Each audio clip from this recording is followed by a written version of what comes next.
We have a target sum. It's now time to generate the actual numbers that the player is going to use to sum up to the target.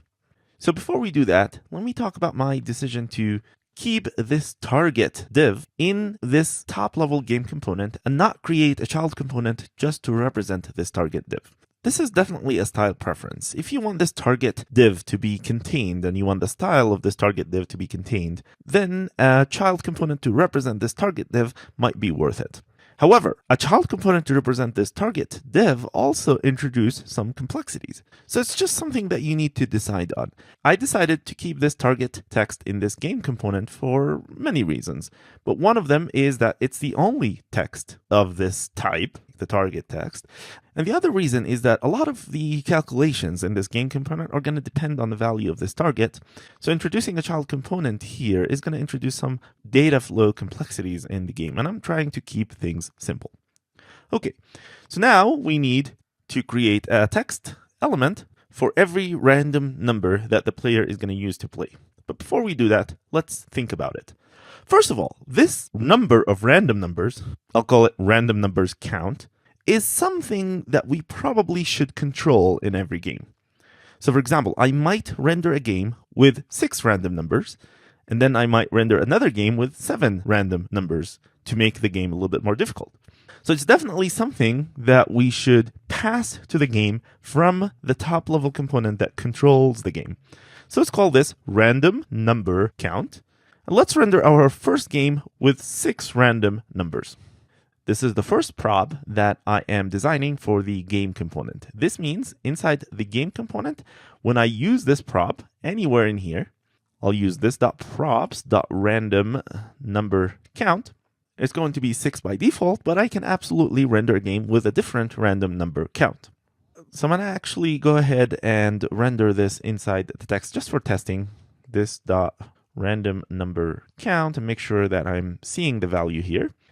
However, since I introduced a new prob for this game component, I should define the type of this prob using prob types. In fact, the recommended ESLint configuration should warn you if you're using a prob without defining its type, but I actually turn off this recommended setting. But for this example, let's turn it back on by removing this line. And if you do that and you use any prob type, you should now get this message that random number count is missing in prob type validation. Yes, it is. Let's fix that. Import from prob types. This is the package that we need now. It's now a separate package. We imported from prob-types. This used to be part of React, but now it's own separate package.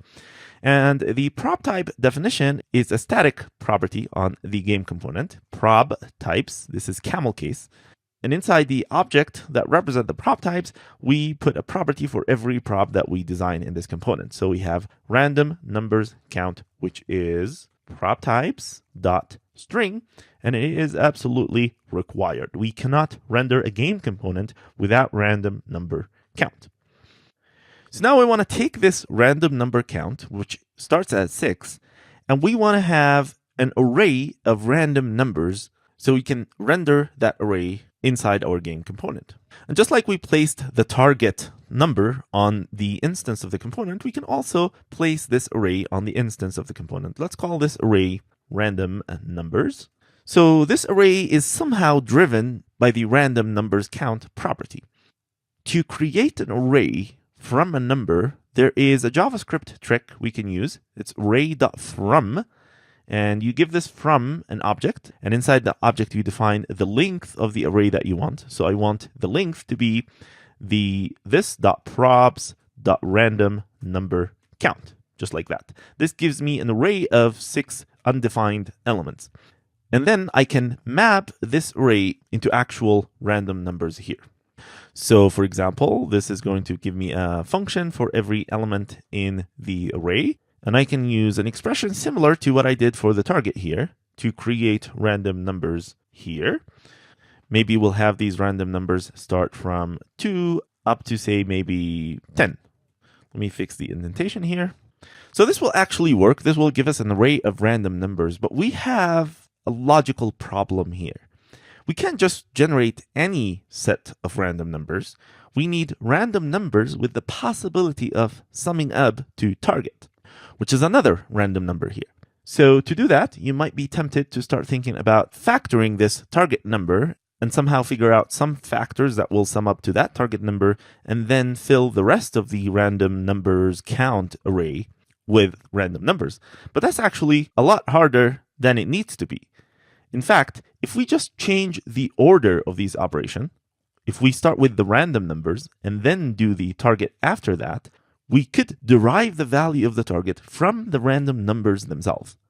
Maybe we'll sum 3 or 4 or 5 out of these random numbers and say, this is our target. And this way we would be sure that the random numbers have a possible solution to sum up to the target. So I'm going to do exactly that. I'm going to start with this.random numbers, and I'll slice this array because I don't want the whole random numbers. So let's take the first 4 numbers and sum those. Now, of course, the random numbers count is dynamic, so I can't just say give me 4 to get the first 4 numbers. Let's do this props.random number count minus 2, right? And I just figured out there is a typo here, so it's props. This.props.random number count minus 2. This would give me an array of the first 4 numbers, and I can sum that array. So I'll put this on its own line. The easiest way to sum an array without introducing any new libraries is just to use a reduce call. And the reduce gives you access to an accumulator and a current element. And you can return the accumulator plus the current element. And you can start from 0, fail-safe. You actually don't need it in the sum case. But in case the array that you sum is empty for some reason, you need this fail-safe, so just use it. And now we can test. Instead of outputting the random number count, let's output the random numbers themselves. Let's actually see if that works. And it did.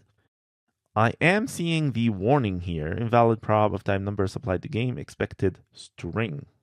Totally. Random number count is not a string, it's a number. That was a very helpful React warning to uncover something wrong that we did here in the prop types. Okay, so instead of rendering the random numbers directly here, let's render them each in their own text container. So I'll go ahead and map this array. This will give me a single random number, and I'll map that random number into a text by itself. So the map is going to give me the value of each random number, a single number, and I can render it here. Random number. Now, the very helpful ESLint is telling me that I'm missing a key prop. Remember that every time you have a dynamic list of children that you're rendering in here, you need a unique key to represent each child. Now, I can't use the random number itself because it's not unique. I might pick 2 same random numbers, but I can use the index of that, the position of that random number in the array. Now, in general, using the index is not actually a very good idea if you are reordering the items or if you're deleting or updating the items, because React is going to be confused when you delete an item and it will reposition the array and bad things will happen. But for our particular case, we are not going to rearrange or delete any items. We are just clicking on those items, and we just need to identify them when we click on them. So that is probably okay for this particular case. If you need to delete or reorder things, the solution is to give every number a unique ID. Instead of just a value, you can represent every random number with an object and give that object its unique ID. But I think it would be a case of over-engineering if we did this for this particular app. Okay, so let's test that. And now we can tell if 22 is actually the sum of the first 4 elements, and it is totally the sum of the first 4 elements. By the way, this 4 elements here can also be customized. So instead of doing random number count minus 2, we can pass a property, for example, that is some number count. But I'll keep it simple. Once we're done with the MVP of this game, there will be a lot of room for improvements, and I'm going to actually challenge you with some of those improvements at the end of the game. So let's go ahead and style these numbers now. I'll do my styling off camera. If you want to be creative, do your own styling and test your knowledge in the subset of the React Native styles that you can use. I'll show you the styles that I'm going to come up with in the next video.